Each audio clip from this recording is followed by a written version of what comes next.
បងសុំមើល ENA ចឹងថ្ងៃនេះគឺយើងមកមើលជាមួយនឹង pair ENA វិញម្ដងនៅក្នុង time frame daily គឺយើងឃើញថា ENA វាស្ថិតនៅក្នុង uptrend ឡើយទេដែលឥឡូវហ្នឹងវាកំពុងតែ pull back ចុះមកខាងក្រោមវិញដែលវាបានបង្កើតជាមួយនឹង SVG ហើយនៅត្រង់ចំណុចនេះគឺជា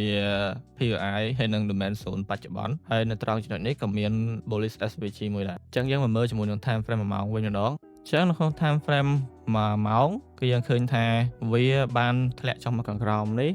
ដែលវាបានបង្កើតជាមួយនឹង liquidity zone នេះនៅត្រង់ចំណុចនេះ liquidity zone នៅត្រង់ចំណុចនេះហើយនឹង sell side liquidity នៅត្រង់ចំណុចនេះបន្ទាប់មកវាក៏បាន rebound ទៅខាងលើវិញតែវាអត់ទាន់ឡើងទៅដល់ជាមួយនឹង order block sell នៅលើនេះឡើយទេហើយវាក៏បានបង្កើតជាមួយនឹង buy side liquidity មួយនៅត្រង់ចំណុចនេះដែរចឹងឥឡូវហ្នឹងគឺវាបានធ្លាក់មកខាងក្រៅវិញដែលប្រប៉ះជាមួយនឹង OTE នេះបើយើងមើលទៅលើFibo retracement ទៅតាមកំណត់ខ្ញុំវា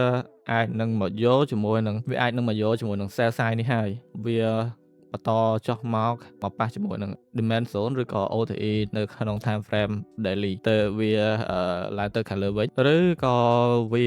មកយកជាមួយនឹង order block sell នេះហើយទៅវាចុះទៅខាងក្រោមយកតែម្ដងអ្នកទាំងអស់គ្នាគួរតែរងចាំមើល confirmation នៅត្រង់ចំណុចទាំងអស់នេះសិនចាំអ្នកទាំងអស់គ្នាសម្រាប់ចិត្តក្នុងការចូល position តែអញ្ចឹងពីខ្ញុំគឺមានតែប៉ុណ្្នឹងទៅលើ pair ENA បើសិនជាអ្នកទាំងអស់គ្នាចង់ខ្ញុំមើលទៅលើ pair បន្តទៀតអ្នកទាំងអស់គ្នាអាចតម្លាក់ក្នុង comment បានហើយជួបអ្នកទាំងអស់គ្នានៅវីដេអូក្រោយ